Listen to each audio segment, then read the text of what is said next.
l'université, les fonctions de directeur sont des fonctions électives et on arrive au bout d'un moment en fin de mandat. On m'a demandé d'introduire cette séance plénière sur la question de l'environnement, intitulée « Le défi environnemental ». Et la question que je me suis posée, c'est un peu pourquoi ce terme défi environnemental, pourquoi pas défi du développement durable? Est-ce que quand on met en parallèle ou en perspective ces deux termes,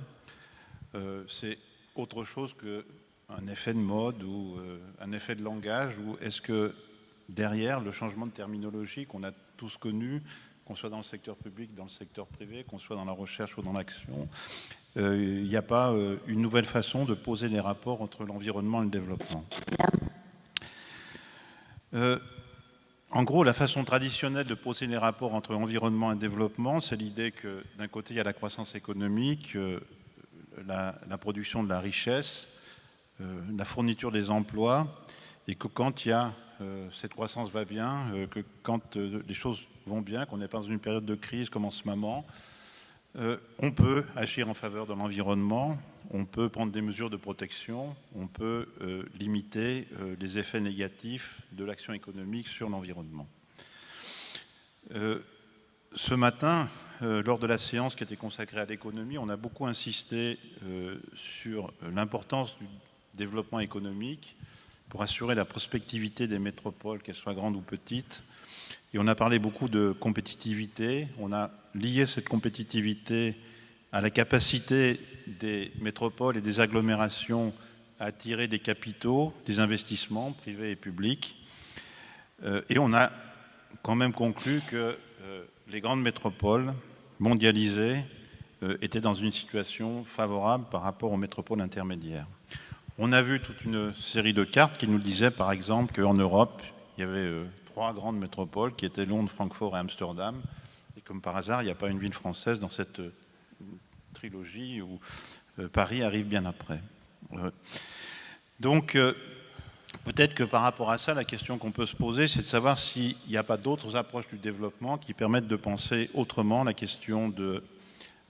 rapport entre développement et environnement et qui s'appuierait sur l'environnement comme une des ressources du développement local ou du développement territorial.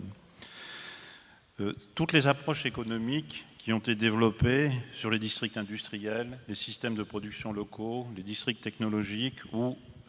ce qu'on appelle le recentrage des activités économiques dans les agglomérations ou dans les métropoles, insistent sur l'importance du capital humain, donc de la qualité de la main-d'œuvre, de sa formation, de son adaptabilité, de sa flexibilité, de sa capacité à passer d'un poste de travail à un autre, de son esprit d'entreprise aussi, de sa capacité d'entreprendre, et du capital social, c'est-à-dire des réseaux de relations, des réseaux de solidarité, des réseaux de réciprocité dans les processus de développement local. Un des économistes italiens qui a porté cette notion de district, qui s'appelle Beccatini, lie par exemple le développement local à la joie de vivre, c'est le terme qu'il emploie en français, des acteurs sur un territoire donné. Donc si on renverse un peu les perspectives et la vision qu'on peut avoir du développement économique, et on sait que le développement dans les métropoles intermédiaires est basé plutôt sur ce type de processus que sur la captation des flux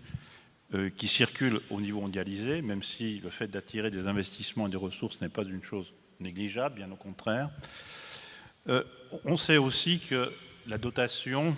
ou l'accumulation du capital humain et du capital social dans un territoire est liée à la qualité de la vie sur ce territoire et à la qualité de l'environnement naturel. Donc dans un petit texte qui a été distribué aux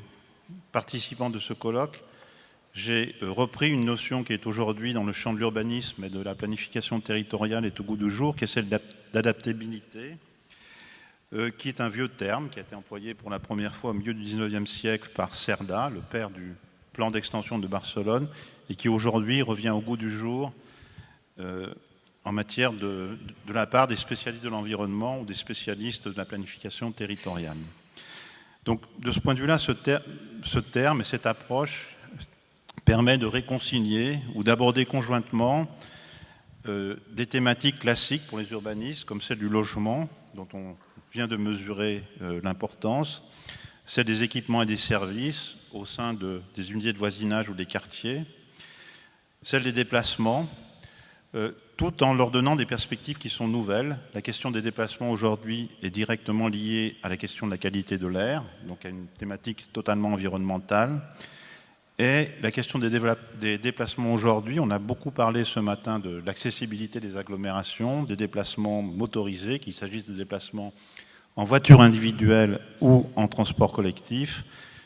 Se déplacer aujourd'hui dans une agglomération, c'est aussi le droit de se déplacer doucement, c'est le droit des piétons et des vélos d'avoir un accès à l'espace public qui soit au moins équivalent à celui des voitures et des transports en commun. Donc des thématiques anciennes qui peuvent être renouvelées, repensées, et des thématiques plus contemporaines, comme celle de la lutte contre la pollution et le réchauffement climatique, des actions urbanistiques qui peuvent favoriser le clustering, donc la mise en relation des activités économiques, de la recherche et de l'université, à travers, par exemple, un projet comme celui de Grenoble de renouvellement de la presqu'île scientifique, qui a été évoqué ce matin par Geneviève Thiorazo. La problématique de l'accès aux espaces de nature, qui est une question nouvelle. On a beaucoup parlé du fait que Grenoble était dans la montagne. Pour moi, l'enjeu de l'accès aux espaces naturels, c'est l'enjeu à Grenoble aux espaces de plaine, qu'on puisse y aller tous les jours en vélo, à pied, qu'on ait une nature près de chez soi, et pas une nature seulement pour le week-end, et que cette nature, ce soit un lieu de détente, de loisirs, que ce soit aussi un lieu, par exemple, d'approvisionnement pour les produits agricoles de proximité. Donc, je pense qu'aujourd'hui, le défi environnemental pour les urbanistes, pour les développeurs, c'est de poser conjointement ces questions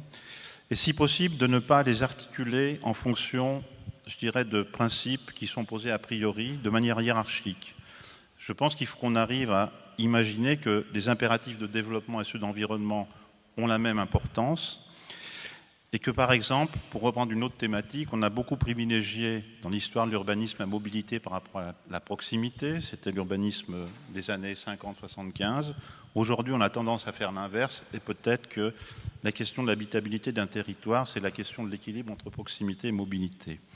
Et je voulais terminer en disant que aborder ces questions, aborder ces enjeux, amèneront sans doute à d'autres façons de faire de l'urbanisme, parce que si on continue à faire de l'urbanisme avec des élus, des professionnels, des décideurs économiques et des chercheurs, des universitaires, il y a toute une série de gens qui portent d'autres enjeux qui ne seront pas écoutés, d'où l'enjeu de la participation et des expériences, par exemple, de planification stratégique dans différentes villes en Europe et dans les autres continents qui composent notre monde.